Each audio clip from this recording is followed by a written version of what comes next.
What's the bird's name? The bird? Mm-hmm. Jerry. That can't be Jerry. Yeah, Jerry too. No. Yeah. Seth would call it Little Yeri. Yeah. That's Little Yeri? Yeah. Little Yeri. That's you. Little, in bird form. Little Yeri. Mm-hmm. Kick us off. Hello, everybody. And here we are for another wonderful episode with Miss Morgan. Hey. Welcome back. I mean, you have gone like AWOL. I was on 2 episodes ago. 2 episodes ago is like 5 years ago. They're probably recorded forever. She's been on the road. I've been through it. She's been wedding dress hunting. She gets norovirus, food poisoning having. Yeah, she gets up in the morning with a spear and goes out and goes wedding dress hunting. So welcome back with your Feels catch. Like that, actually. Did you make a catch? You know, I just went to this new place. I've had 4 dress trying experiences now. Mm-hmm. I went to Kleinfeld's, it was good. It was, I think I was a little overwhelmed because it is crazy there. It is a big wheel turning business. And I should have realized it myself. Like I need something a little more chill. So I definitely felt the pressure at Kleinfeld's. But I just went to this place here in LA and they have a New York location. It's called Jackson James. Yes. Absolutely the most incredible experience. It blew the other 3 experiences I had out of the water. So this was on a Sunday afternoon at 5 o'clock. Mm-hmm. And meanwhile, I go look and I'm texting, and I'm trying to FaceTime her to go see what she's got on and who's there. Yeah. And I didn't do very well. I got you can't see, you're not invited. I got all kinds of stuff. Well, you have to realize a lot of the dresses you try on are not 1, your size, 2, finished.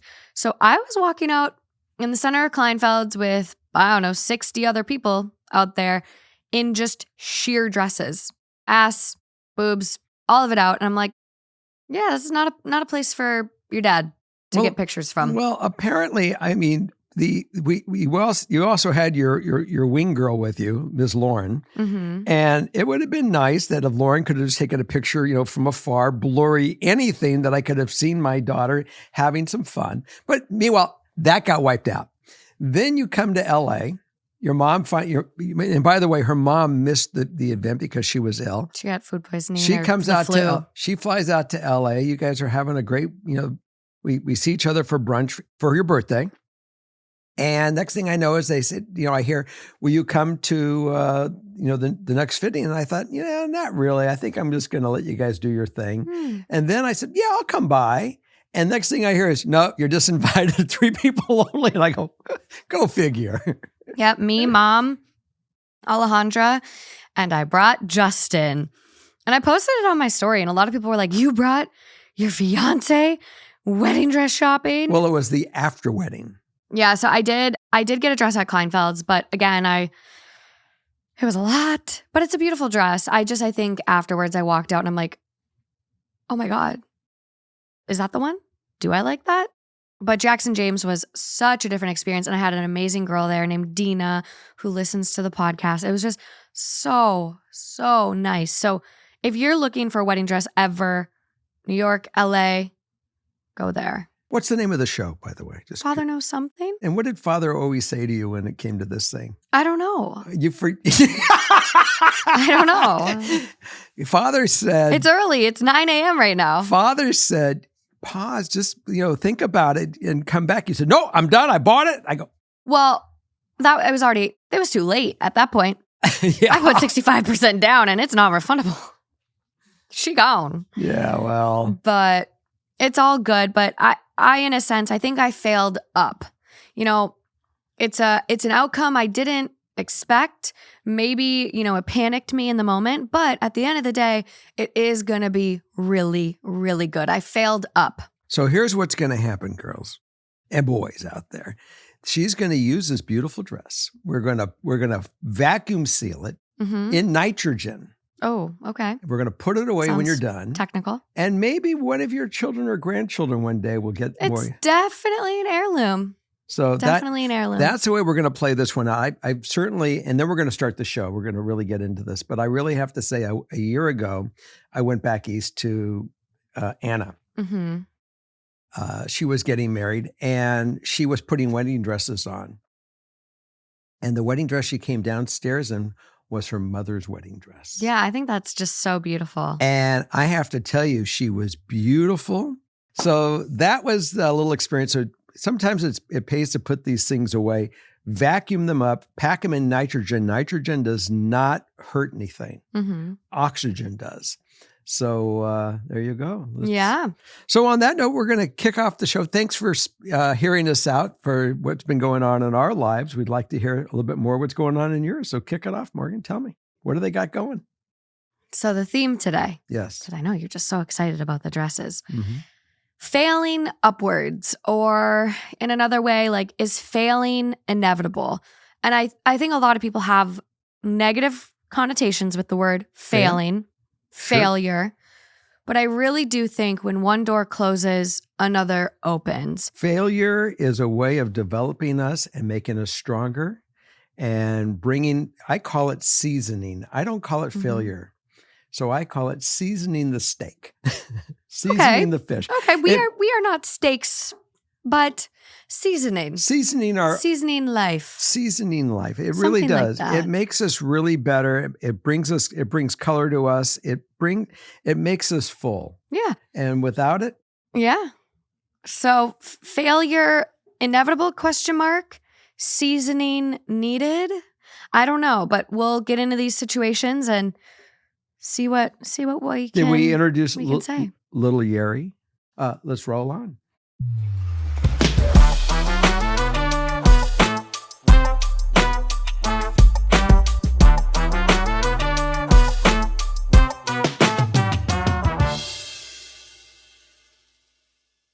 Okay, ready? I am so ready.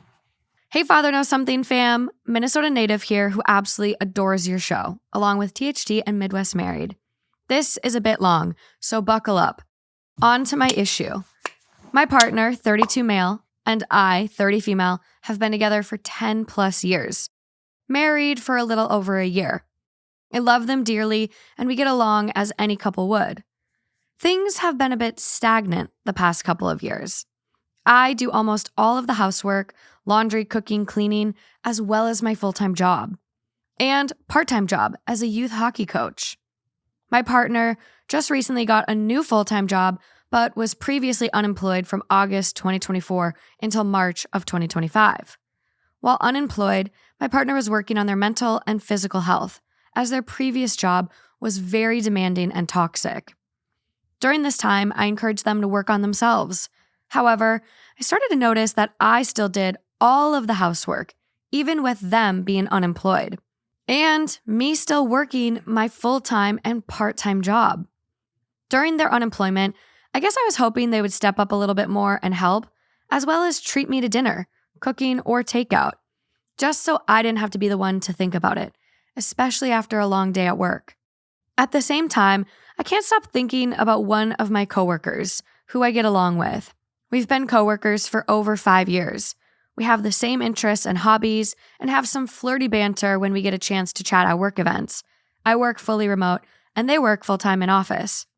When I say I can't stop thinking about them, I seriously cannot stop. I think about going with them to watch and playing in hockey games, both of our favorite sport to watch and play. I think about how different life would be if I was dating this coworker. I think about how I could possibly go on a date with this coworker without my partner knowing. Hold on a second. But she married her partner a year ago. Okay, keep going. I fully recognize these are not okay thoughts. Is this just me fantasizing about a different life because I resent my partner for not helping me out with basic life chores? Ideal outcome? I honestly don't know. I want to feel wanted, desired, and special. Additional info? I've felt that I'm always put on the back burner when it comes to my partner. They come to a minimal number of my hockey games. I'm the one making plans anytime we go out on a date. Nothing gets done around the house unless I ask for it to, with many reminders. But when his friends ask to play video games, he hops on his computer right away without a second thought. So there's a respect issue here that is very serious. And I always say that no matter what you have in a relationship, no matter how small of a problem it is, you got to voice it. And you're not voicing it enough, or he is not hearing you. I think they've just outgrown each other. Well, you can go there. I'm hopping in deep right off the bat. Okay. Well, let me finish my thought, okay? Because the first thing you want to do is find out how you got here. And she got here because things became so complacent. And it really happened before they got married. Mm-hmm. It did. Okay. So she went through the marriage anyways, and she's here. So now the question is, do you want to try to save the marriage? Then you really full bore have to come forward and say, I have issues. I'm not attracted to you anymore. And I believe it's because I don't feel you respect me. There's a loss of respect here that's causing me now to have these feelings or a lack of feelings. So if we're not going to really make a change in who we are as people to try to save that and bring it back, then let's call it a day. Mm-hmm. Look, you're in a relationship. I'm kind of in a new kind of a relationship. And, we take care of each other. We try to make sure that, whatever it is, you don't have to ask for something. You're there for it before they even ask. And that's the way you should have a relationship. You shouldn't have to ask for it. They should recognize the need before you even ask and be there to pitch that ball to you. And when you have that, then you have something that you're not going to think about somebody else to have fun with. You're not going to think about, can this person satisfy that need? This door is wide open. Mm-hmm. And the only way you're going to get that door closed is if this person fills that gap. And if they don't fill the gap, then you have only one direction. That is to go separately. To fail upwards. Yeah. Yeah. I look at this as, together 10 years, married a little over a year, but yeah, really started to not feel appreciated and had issues, a couple years before marriage or a year before marriage. So I think there's just an imbalance here. I mean, the fact that he was unemployed and you said, hey, work on yourself, work on your mental and physical health. Like, that is such a gift. Mm-hmm. And the fact that he didn't recognize, like, oh, I'm, unemployed, I'm working on myself, and my partner's got a full-time job and a part-time job and still doing all the housework and still cooking. And, maybe every once in a while I should do dinner one night before she gets home. You think? That, to me, the fact that did not happen, I just think he's uninterested. Like, if he wanted to, he would. Mm-hmm. It's crazy. Whether it's lack of respect, he's selfish. I think it's been communicated very clear. Nothing gets done around the house unless I ask for it to, with many reminders. Mm-hmm. It's nice to have a partner that can recognize fairness and balance. And I think if you want to try to make this work, you could. You have a sit down, you have a real big heart to heart, and you say, I'm falling out of love. Mm-hmm. And it's because I don't feel appreciated. I don't feel wanted, desired, respected. And I think you can do that. See if it gets better. See if that really changes things. But if not, it's time to walk. I got a question. Yeah. Is she as guilty as he is right now because she's not coming forward with the issue? And she's been complacent with it? I would be curious how clear the conversations have been. But again, like, if I ask for help multiple times and you need multiple reminders, like, you are a grown adult. I'm not your mom. Why am I feeling like your mom, asking you to vacuum the house 20 times? Vacuum the fucking house. You live here too. Do you not see everything that needs to get done? Do you not see what I'm doing on top of my full-time and part-time job? That's the conversation. But I would rather be an antagonistic with it, or no, you go at it in a nice way. I would say that you do it just in matter of fact, not to make them defensive, or you being offensive, but the point blank is being on an equal ground, saying this is just, wouldn't you think? And this is, and I'm feeling the result. I'm going to be honest with you. I'm looking, and I don't want to be looking, but I'm telling you. I wouldn't say that. I think having a crush, a fantasy, is so different than I'm looking. Well, but the door is evidently open in my brain. I'm just not feeling very connected in our relationship. Something's got to change. It does. So have the heart to heart, and honestly, realize, like, there are partnerships out there. Like, Counseling, yeah, if you want, start with the talk. start with the talk. See if there's any change. I mean, he's got to be willing. And if he's not willing, counseling is pointless. I would agree. Yeah. Moving on to number two. Number two. Hi. 2 feet. Two. Oh yeah, your New York taxi cab socks today. Yeah. Look at that. Imagine. Okay, getting into this one. Hi, Dad and Morgan, Justin, or any other guest. Little Yeri. Big fan of Father Knows and Two Hot Takes. First time write-in. Me, 27 female, and my partner, 33 male, have been bickering a lot as of late. We've been dating for 2 years, and I have a 5-year-old son from a different relationship. For context, my son goes to his dad's house on the weekends, and I spend the night at my boyfriend's place. During this time, I admit I always fall asleep first.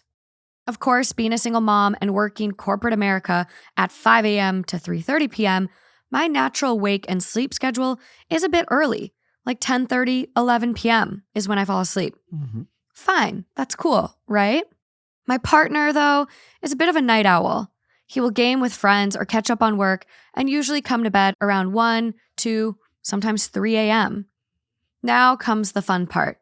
When he sees me dozing off, or if I'm dead asleep, he will start messing with me. I'm talking a random, pinching, pulling my hair, touching my face, etc. You get the picture. At 2 a.m. He startles me awake for fun. I quite literally never get mad. I have lots of patience, but this really can piss me off.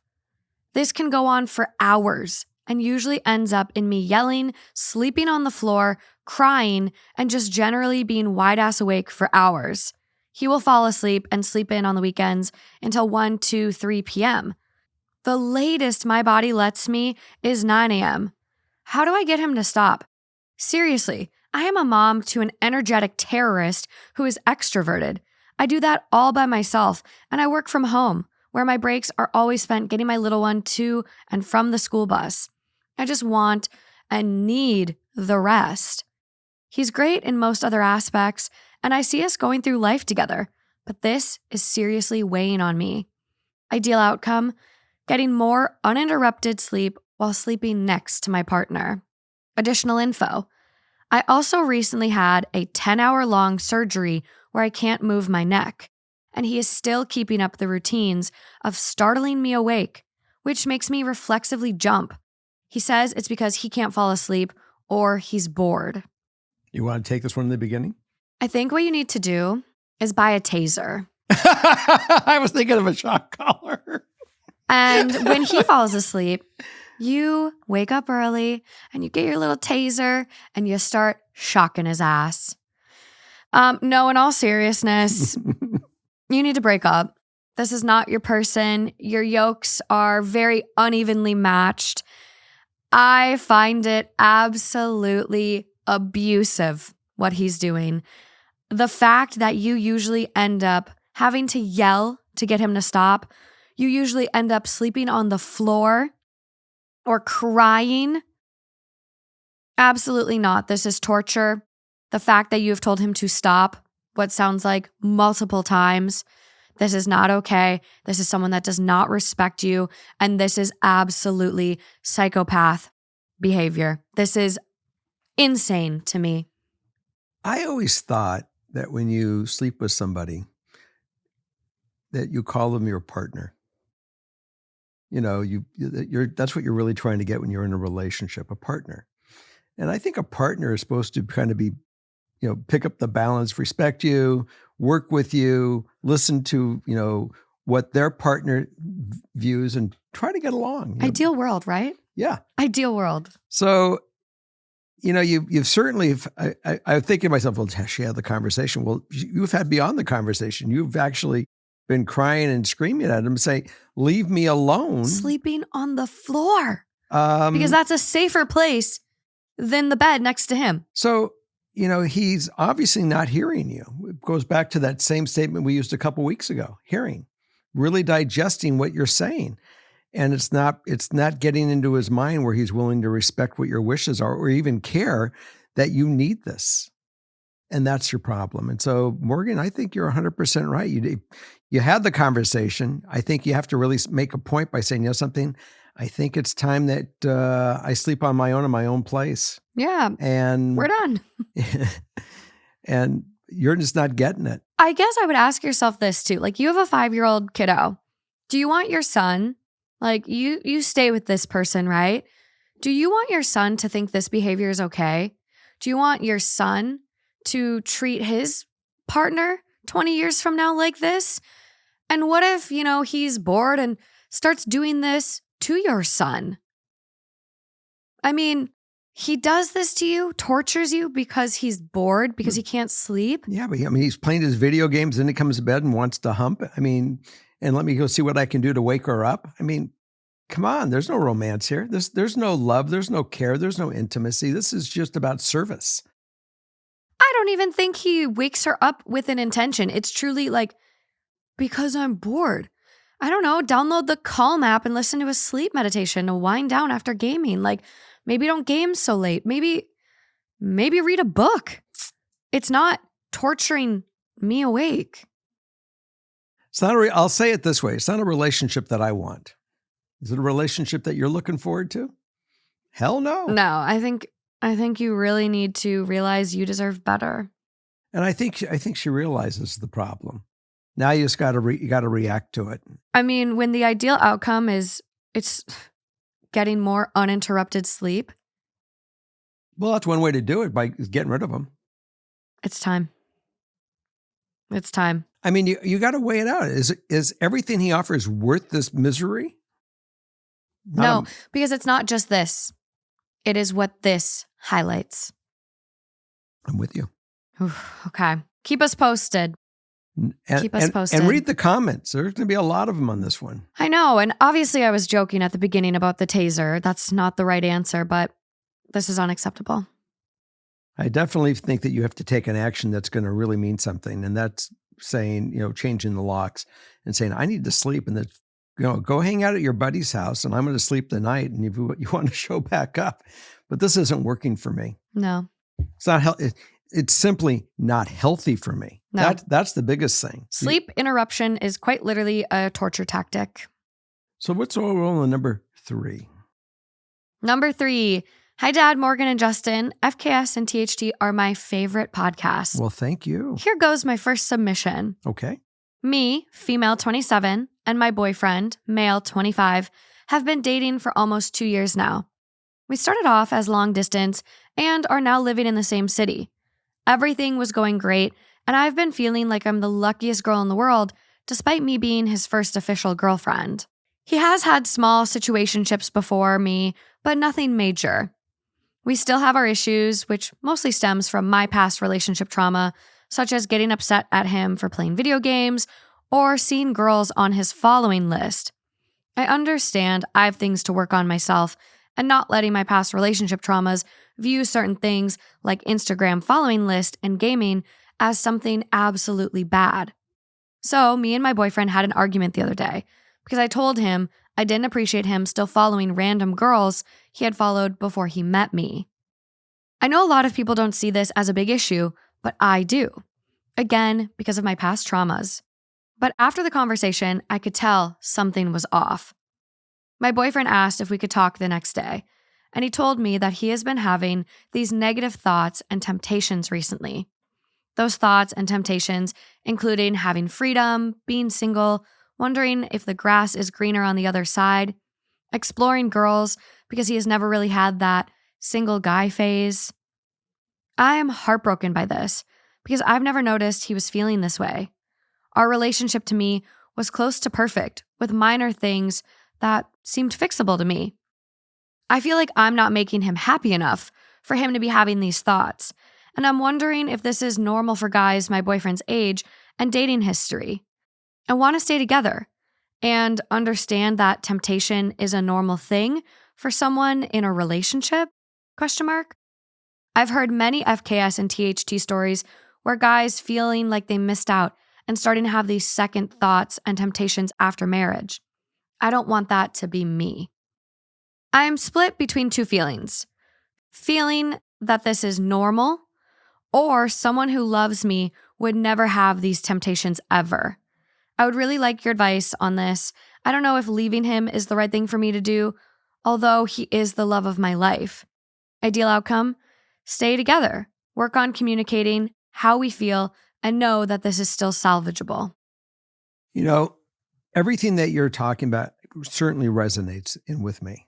I was 25 and maybe even a little younger, and at the time, and my first girlfriend, who I was madly in love with. There's no doubt about there was a love and a passion that I had for this woman that was amazing. She was my first girlfriend, and I really thought that we'd be ultimate destinations. And all of a sudden, I hit an age and I started looking, and I started wondering if the grass is greener on the other side, and dynamics changed in my life. Now, did she do anything wrong? No. She was absolutely, in all reality, she was the sweetest, most giving woman that I've ever been out with. She was wonderful. And I also, I thought to myself, if we would have got married back at that time, would we have made it? Probably not. It would have been a rough road, because there was no way that I believed at that time I could have fidelity with her. So because I knew I was looking and I was yearning for this other experience or experiences, I was at least straight where I said, something's going on, and evidently we're not the right people. And so, I've always heard the right person, right place, right time. And it wasn't the right person, right place, right time at that time. So the equation didn't work. Later on in life, you've heard me talk about her saying, I probably should have married her, or maybe today. It wouldn't have worked. But it goes back to that same thing. So, look, I really do believe right person, right place, right time. And this is obviously a problem for you. So I think that you have to look at the experience and bring it up, and say, look, I understand and respect your desire, and maybe we just need to part. And you take the departure and you roll forward, and who knows? I mean, I went to an evening last night, Morgan, at Andy's for a birthday party. And there was a couple there that were probably in their 70s or, mid 70s, maybe even approaching 80. And they have been together now for 20 years is their wedding anniversary. So it means they got married again about 60, 55 or 60. Turned out they were first married at 20. They were together for 10 years and they got divorced. And they found themselves back together. It happens. Yeah, it does. I'm not telling you that this is going to happen with you and him. When this woman came, was certainly I went out with her we hung out at the age, I think at 40 or 50 for a day. I came into town and said, hey, let's go for a motorcycle ride. But it wasn't even that. That was a chance to probably pull it to get back together with her when we 25 years later. But I blew it. And maybe I didn't blow it. I don't think you blew it, because I used to think, right person, wrong time. But I don't think the universe would do that to you. It's just not the right person. It isn't. And it might feel like it in the moment, but when you get 5 years past this and you find your person, you will look back and you will be like, wow, I am so happy. I'm so glad that the path led me here, because I think a lot of times people excuse bad behavior as like, oh, it's just normal for him to be tempted. Right. But I don't think that's normal. I want to finish this before I lose it. Okay. Today, if you ask me, did I make a mistake? No. Exactly. I'm with somebody that I'm in the beginnings of meeting someone, of liking them. And I go, what a wonderful opportunity this door number 3 is. Exactly. And all of your life experiences have led you here. And I go, maybe this is the person. You start taking all these life experiences and what's the theme? What do we call it? Failing up. And you do find that there is that person that you have so many different, your screen is saying, that doesn't work for me. this works for me. This person Yeah. sees things away. This person is much, processes different than the other person process. And all of them things start working out. Yeah. So you're not making a mistake by moving on. Especially when you recognize the problem and he's telling you.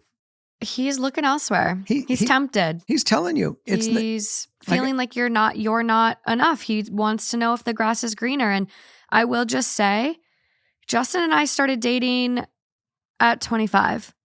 And Justin didn't have a lot of relationships. He had one serious girlfriend from high school until, a little bit into college. And after that, it was just a couple situationships. Has he ever wondered, is the grass greener? No. Like, I am everything for him. He walked out of our first date saying, print the wedding invites.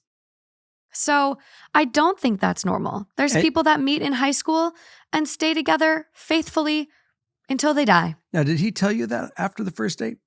No, I didn't find out until years later. Because that would have scared the shit out of you. That would have been called love bombing. Because you were done. That would have been called love bombing. That's not healthy. But I know you want to stay together, but I do think, like, I appreciate his honesty. I appreciate him, having a mature conversation about this, but I would take a break.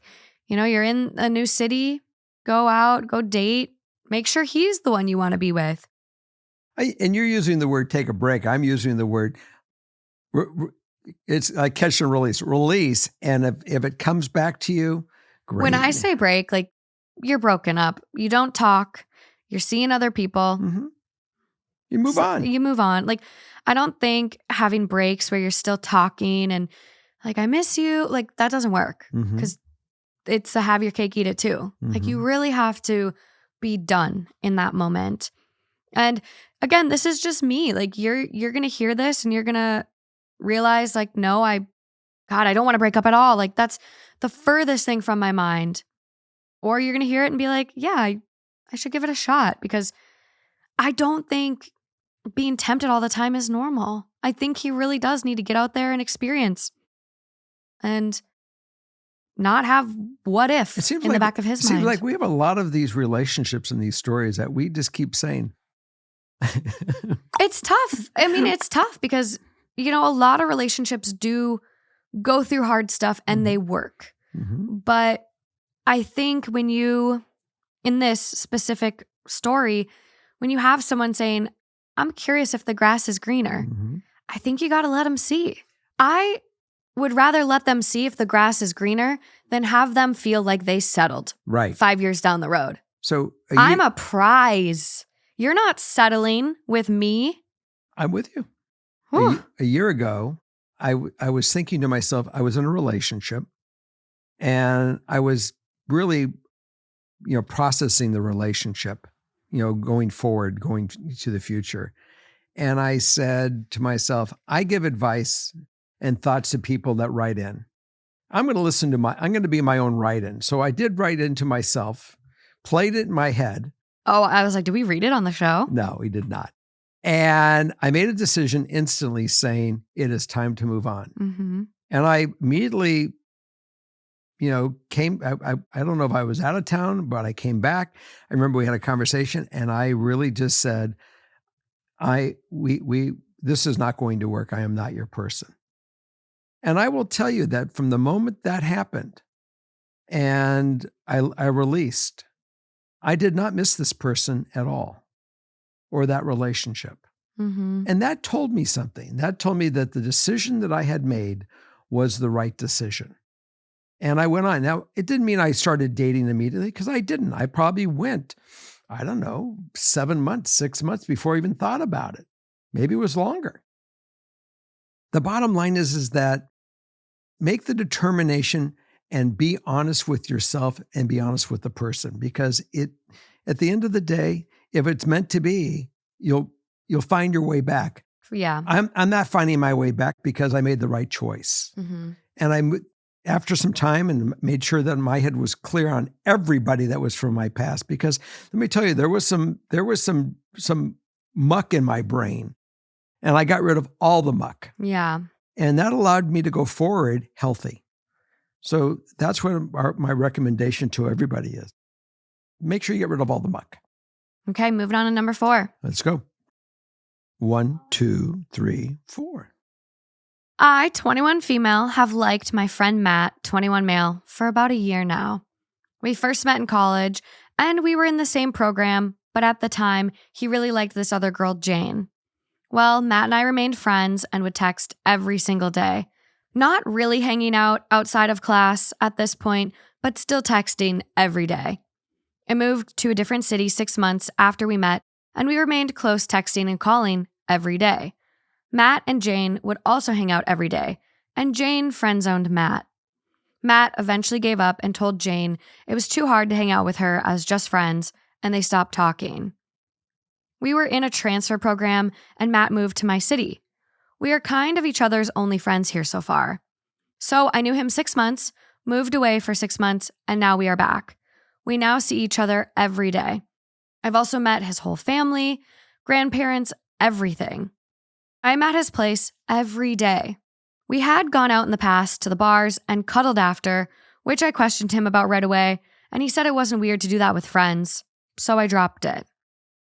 But it happened again, and then another night after a bit of drinking, we slept together. It wasn't very intimate, and we had talked about sex and stuff, and it was not how he described his to be. It felt like a mistake, but then in the morning, he wanted to do it again. So once at night, and again in the morning. So the night one, I guess he can blame on alcohol, but in the morning, that isn't an excuse. We didn't speak about it. Still haven't, and that was 2 months ago. We still hang out all the time and do a lot together. We haven't cuddled or done anything like that since that night, but we have wrestled, and he will massage my back sometimes. But I don't understand why he would sleep with me if he didn't want anything. I know he doesn't want anything with me because I can see him swiping on Tinder and texting and talking about other women in front of me. I think this situation has gotten too far to get past. Last week, he was describing how he felt with Jane, and I wanted to say, yes, that's how I feel, but worse, because you led me on. Anyways, I still really like him, and I don't want to lose him. I think he is a really great guy, but I think I am putting too much effort into this and not receiving anything. Ideal outcome? Ideally, he would like me and make me feel like a priority, but if not, I would like to stop liking him or get past that and remain friends. Forget the past and move forward, basically. It's like when you break up with somebody. If you can, be friends, but don't be anywhere that's going to be suggestively intimate. Everything that he is displaying is not to have you as his intimate partner. He's looking at, right now, you guys are, hey, I'm available. You're available. Do you want to do it? And is it okay? Or you're the benefit thing. And if that's what you want, be friends and benefit, then call it out to him saying, are we just going to be friends with benefits? Or are we going to be, and then you got to be able to deal with that because you don't really care. Mm-mm. But if you really care, it's not going to work. It's going to be that imbalanced wheel. And that's the problem. And set yourself free. Go find the person that's really going to be your intimate partner and really want you because you'll find it. You're open to it. Your window is wide open. Yeah. But just, you got to close it to these feelings. So you may even have to give yourself some time to get over the attraction side, but you're not going to close that window to him until you really don't see him and be away. So you got to really close that part of your life off for a period of time until you're healed. Yeah, I don't think you'll be able to move on if you keep waiting in the wings, hoping he wakes up one day and is like, oh, I actually do like her.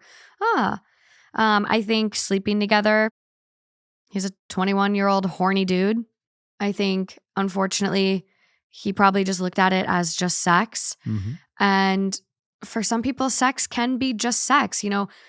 Women's brains, female brains are very different than male brains. And I'm using sex because that's just like the way brain chemistry works. Like the way we feel after sex, like our brain secretes a hormone that makes us feel love after sex. Male brains feel love with a hormone that is caused by stress. So It's very different. And I think if he wanted to, again, like he would, like if you look at how he talked about Jane, how he pursued Jane, it's very different than how he treats you. So I think you got to stop waiting in the wings. Friend zone him. Literally, you are friends. Treat him as a friend. Friends don't cuddle. Like, you need to move on, start dating, get on Tinder. Like, and it's not out of spite. It's moving forward. Mm-hmm. Maybe he'd wake up eventually, but you're not waiting for him to find out. You got to live your life. I was this in college. I was in love with a boy in college and just waiting one day he would wake up and like me back. And I moved to California after I graduated, because I graduated a year early, even though like we were the same age. And I came back to Minnesota, and I got back and saw him out at a bar, and he was like, "Oh my God, you're back? I wish I would have known. I just asked so-and-so to be my girlfriend." And it's like, that's all just talk. Like, if you wanted to date me, we would have continued talking. You would have made effort. You wouldn't have even pursued this other girl. Mm-hmm. That's bullshit. So I really think people, when they like you, they make their intentions clear. Like, you shouldn't have to be psychic to understand if someone likes you or not. You want someone that's going to be able to articulate it clearly where their intentions are and make no bones about it. Mm-hmm. And no wonderment, because let me tell you, when I like somebody, I am very direct. At this point in time, I spell it right out. There's no mistake what my intentions are and where I want to go with it. And if I'm not sure where I want to go with it, I'll say, my intention is this. I don't know where it's going to go. I don't know where I want to go, but I'd like to get to know you better. Mm-hmm. I mean, I'll use these choice words so that we understand where we're coming from, and there's no misunderstanding. And that's what you want. You want that directness. Yeah. It goes back to square one. Always be directly honest, and even down to the littlest detail. Be honest with whoever you're going to have as your partner. That way, there's no miscommunication. Okay, moving on to number 5. That's it. Number 5. What number? Number 5. Number 5. Hi, Jerry, Morgan, and Justin. Even if this isn't read on the pod, I'd really appreciate some advice. If it's read, please keep me anonymous. I'm struggling right now. The current political climate has left me feeling tired and isolated. I have views that align more with liberal values, but I don't necessarily consider myself conservative or Republican. I care about human and civil rights and genuine equality for all. I've been an activist for years. I have a minor in social justice and have dedicated years of my life to global and local service and advocacy work, anywhere from underrepresented groups to homeless populations, to minorities, to women's rights, to sexual assault advocacy, and more. With the current political climate, I've ramped up my advocacy. My fears are the current political climate falling into extremist ideologies. I've been extremely vocal. My partner has never vocalized disagreeing with me on the topics I've been passionate about until recently. He has started making comments that make me question if he believes in racism, misogyny, sexism, xenophobia, homophobia, and things along that line. He is financially better off than me and is only concerned with the ways he believes the government will benefit him. Lately, he's been angry with my advocacy. We got into it and almost broke up over it. He begged me to stay and said he would do better at listening to my perspective on disagreements. I truly love him, but trying to get him to listen to my concerns has been exhausting. Trying to constantly advocate to my community, my family, my friends, my partner is exhausting. I'm exhausted. I feel so isolated in my life. I stand by my beliefs strongly. I'm willing to lose everything in my life over it, but I'm exhausted. I feel like I'm constantly fighting a battle that no one in my life cares about. I'm scared for the future. I've struggled with depression, and my therapist would mention I often catastrophize in many situations, but I can't help think of all the terrible things to come if our country supports extremist beliefs. I'm scared. I'm tired. Part of me doesn't want to be here to watch it all happen. I'm struggling to understand how so many people don't care. I don't know how to get the people in my life to listen to my concerns and understand my perspective. I feel like a shell of myself. I don't know what to do about the loneliness. So much so, I'm writing to you because your family feels like a hopeful, safe space. I don't know what outcome I want. I don't know what to expect from writing in with this. I guess I just want advice on what to do if you feel so empty and alone, and any encouragement that things can get better because it's become so hard to keep wanting to fight. I refuse to give in. I refuse to change my beliefs, but I'm so tired of fighting. Any advice is appreciated, I guess. I'm glad you have your values. I hear your values, I feel your values, and I share your values. Mm-hmm. Doesn't that make you feel home when you hear that? Yeah, If you don't get that at home, I agree. then you need to go find the partner that you feel that you have the same meeting of the minds. Mm-hmm. And look, I have friends that are married and one side is left, the other side is right, and they're able to make humor out of it, but I can't. And I think they can because they're in such a place of privilege that the disparity doesn't really affect them. Well, And that's a reality for a lot of couples that can make it work. I go on conscience, Morgan. I mean, I see red. I mean, this you guys are obviously not in a place of meeting of the minds. And No. and that is really important. Remember, I'll never forget the conversation. I've mentioned this before, my grandmother conversation that happened in 1986.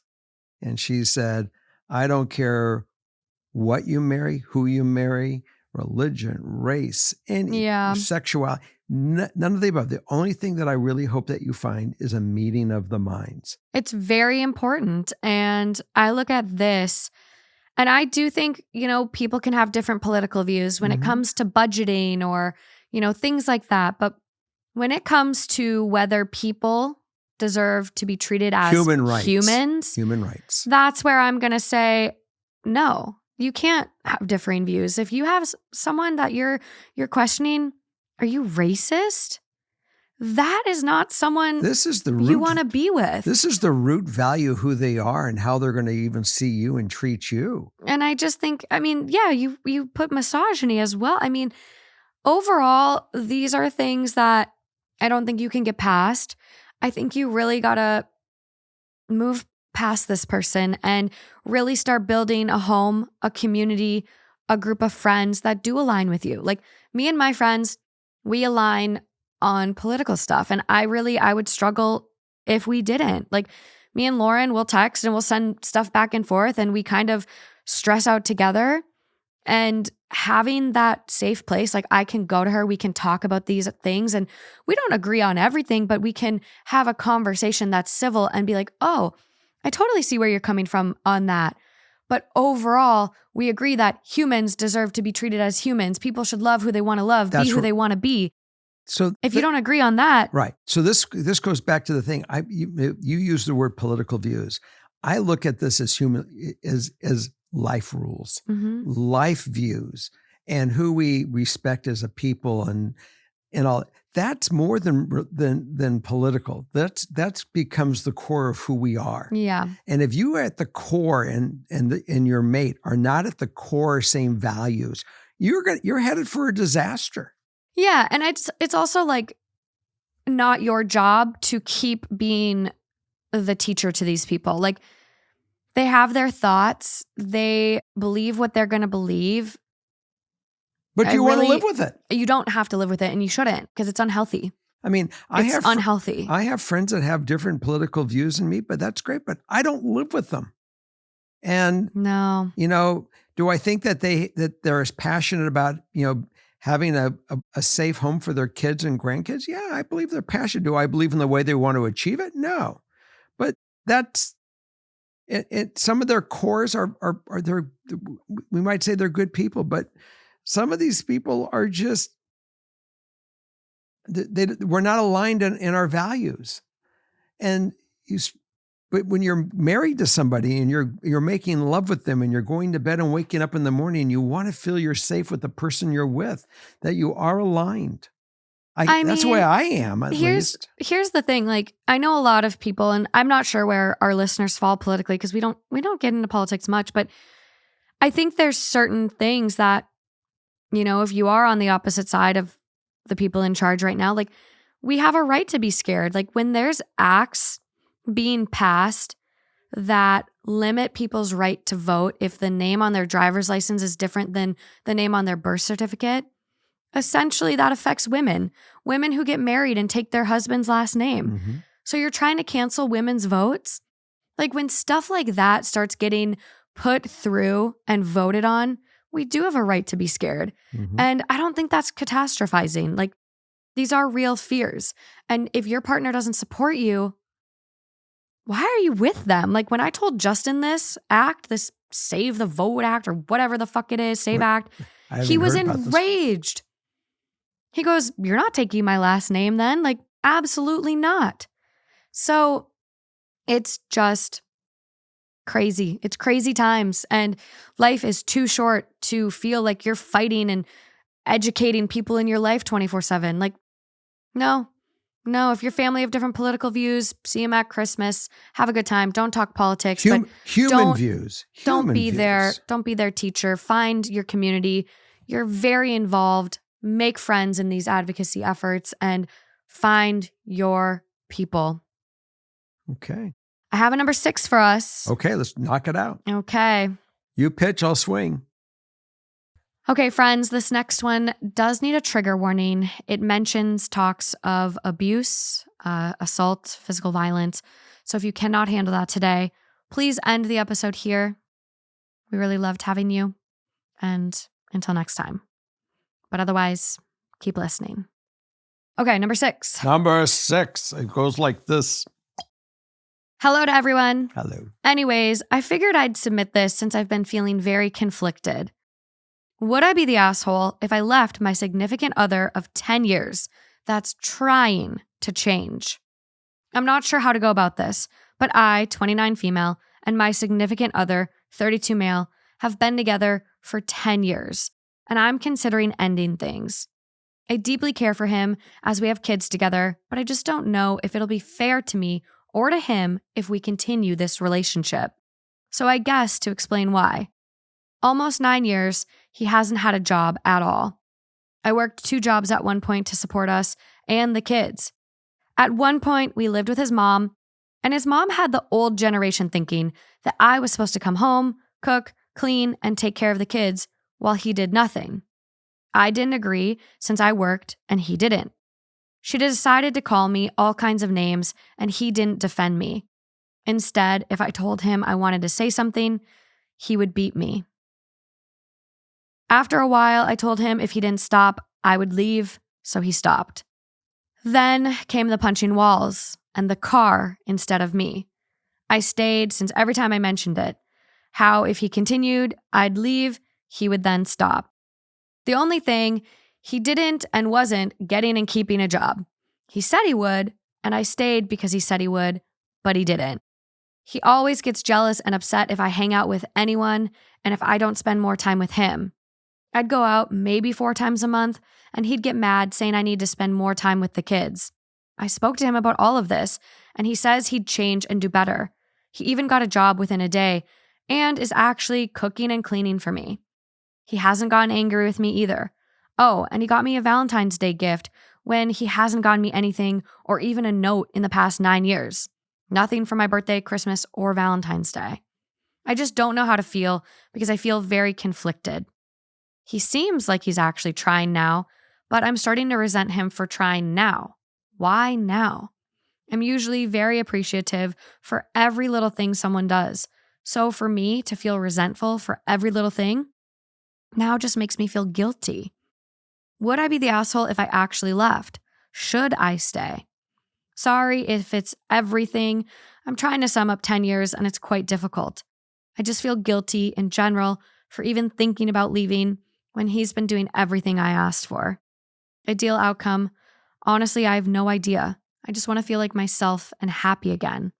Additional info? Lately, he hasn't gotten upset at all with me hanging out with friends or talking to them after our talk. He has been helping around the house, making me lunch for work and cooking dinner.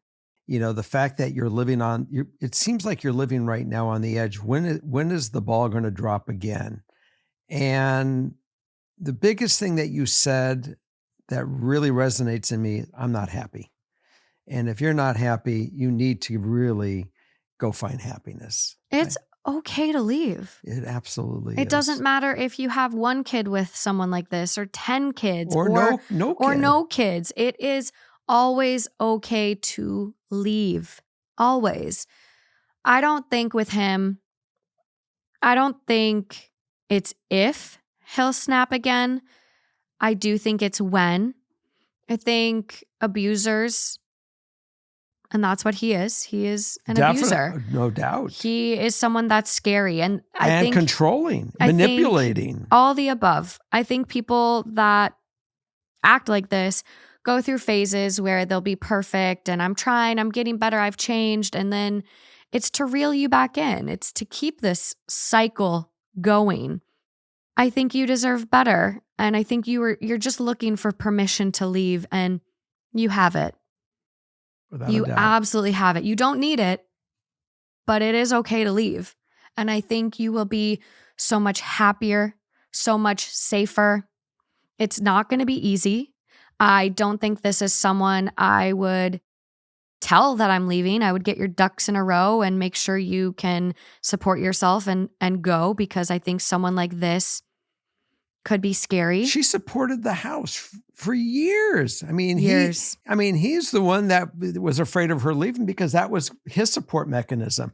You were able to handle it. You are already trained. You already have all the tools to walk out that door. No, I would highly, highly, highly encourage, safely getting in contact with some domestic violence organizations in your area and create a safe exit plan with someone. I just don't want to see you, leave and then he retaliates and you end up not here anymore. Because to be honest, this is someone that really scares me. Mm-hmm. And by the way, she's got three kids. She's got kids. She's got kids with them. So he's going to start playing. You are going. Yeah. Probably, I would anticipate he is going to start using these kids as weapons. He's going to weaponize the kids. For sure. And, we have Group T, and we have some amazing, amazing people on Group T that are going through something similar with exes and kids and manipulation and trying to get out. And it's very challenging. But I do think you deserve better. Absolutely. And you deserve to feel loved and safe and happy. Safe and happy. And I want to emphasize, please create a safe exit plan. There's a woman who went through something very similar, said she was leaving, said, hey, I'm not happy. I want a divorce. I'm done. And he was all, oh my God, yeah, okay, I get it. All good. All good. No issue. And she was like, wow, he's being really good about this. After all years of him, hurting me, I'm surprised. Why am I feared that there's worse is yet to come? He ended up killing her. And I just want to stress, if you are in a similar situation, anyone out there listening, it's okay to leave, but make sure you have a safe exit plan. And that might include just packing up when they're gone and going, or not taking your shit because your stuff is not worth your life. There is a quiz, and I've talked about this on 2 Hot Takes quite a bit. There's a website called loveisrespect.org. You can go on the website and take a quiz, and it will break down if you are in a healthy relationship or not. And this is a website that has built-in safety features that if you exit the tab and your partner tries to search your history, it will not show that. If you click the escape key multiple times, it goes to Google and you can't press back to get to the website. It is a really, really good organization and website. So I highly, highly recommend anyone who, you might feel similar or your alarm bells are ringing, go to this website and take the quiz. It'll be linked in the show notes. I think anyone, honestly, even if you think your relationship is super healthy, take it. Take the quiz. Just be sure. Because you might not think it's an alarm bell or a red flag, and, it might be unhealthy, but I really think you deserve better. You should be able to hang out with friends. You should be with a loving partner. You should get gifts on your birthday, Valentine's Day, Christmas in 9 years. this is not it. This is something that needs to fail. Needs to. But keep us posted. We want to hear an update from you. We want to make sure you're safe. So anyone that we've read your stories today or on the show, we have a separate update form. We're working on doing an update episode soon. So make sure you go to our show description and find that. Okay. Okay. That is a well-packed show. We've really have. We had a lot today. Had a lot. It's an emotional show. It is. It's a lot. It certainly is going to ring a lot of bells within a lot of us that we've been through. Yeah. Some of these circumstances where we had to grow. Yeah. And you know what? I'm not gonna leave us on this foot. I did have a story that I was gonna share at the top of another episode, but I'm gonna end on a little bit of better feeling, I think. Let's go. So we got this right in. So this is number 7. This is gonna be number 7 for us today. Although I, 25 female, didn't initially write in to get advice on this situation, a lot of advice given to others has really helped. I just broke up with my boyfriend, 22 male, like an hour ago. But after a year and a half together and constant begging for him to help around the house and many other issues, it was time to end. But the nitty-gritty of that isn't what I'm writing in about. I wanted to say a sincere thank you to Jerry, Morgan, and Justin. I've been a long-time THT and FKS listener. You all keep me company while I am frying chips at 7 a.m. at Chipotle. This morning, while doing just that and catching up on a few FKS episodes, a lot of the advice resonated with me and my situation. One thing that really hit me was in Thank You Next, in story 4, Jerry says, quote, "You gotta have some self-respect." And I truly realized I hadn't been respecting myself. I keep forgiving and agreeing to fix things just to be disappointed again and again when I'm the only one actually trying. After listening to your discussions this morning, I knew I had to cut things off. Something that I had honestly been thinking about for weeks now. Y'all inadvertently made me realize today was the day. No excuses left. I called my parents, planned a date for a little less than 2 weeks from now, and me and my kitty are moving back home. Just need to get through the following days of living together post-breakup. It's time to restart my life. Thank you again. Love and well wishes from Minnesota. I love it. And Chipotle. I know. Those are some good chips. And by the way, I'm hungry. Taylor's favorite. I know. Taylor loves Chipotle. But hey, I mean, this is what this show is all about. This is really, why we do it. It's maybe something we say on one episode in 30 seconds or 5 seconds will resonate with someone, and then they'll make a change in their life that they are so much happier for. Do you remember when we were at Disneyland and that woman came up to me and said, "Can I hug you?" And I said, "Absolutely. And why do you want to hug me?" And then she told me. Yeah. That is exactly why we do.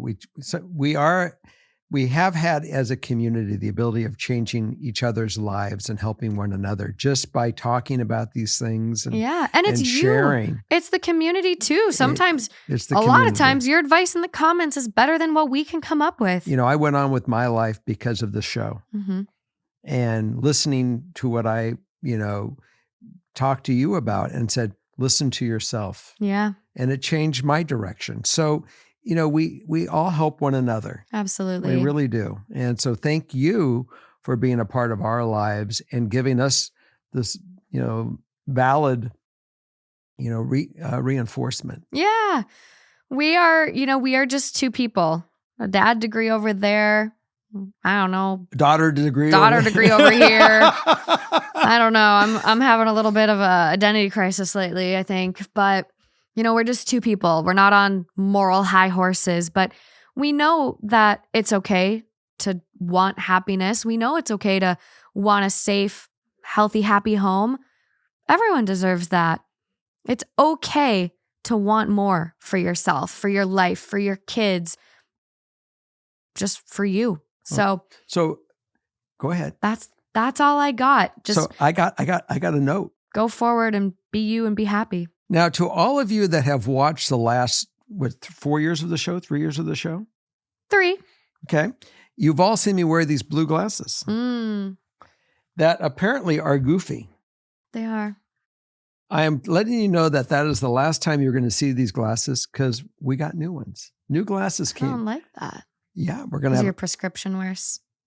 No, we actually got rid of the prescription I had changed, but I actually changed the frames to some whole new look. So say goodbye to these, and we got new ones coming. So I don't know if I like that. well, too bad. They're gone. New Jerry, I guess. We all move on. We all make choices and decisions. Love you all. Thank you guys for being here. Please be sure to subscribe, like, rate the show, follow wherever you're listening, watching, and share this show with someone today. We are really hoping to grow this year and, get the word out That's there. right. If you find that it helps you, Send it to someone. That's what you do. You share with your friends. Yeah. And any themes you want to see coming up. We're working on a work episode. We're working on a friendship episode and a couple other really good themes. So any issues, be sure to write in. Link is in the description. Other than that, bye. Bye, guys.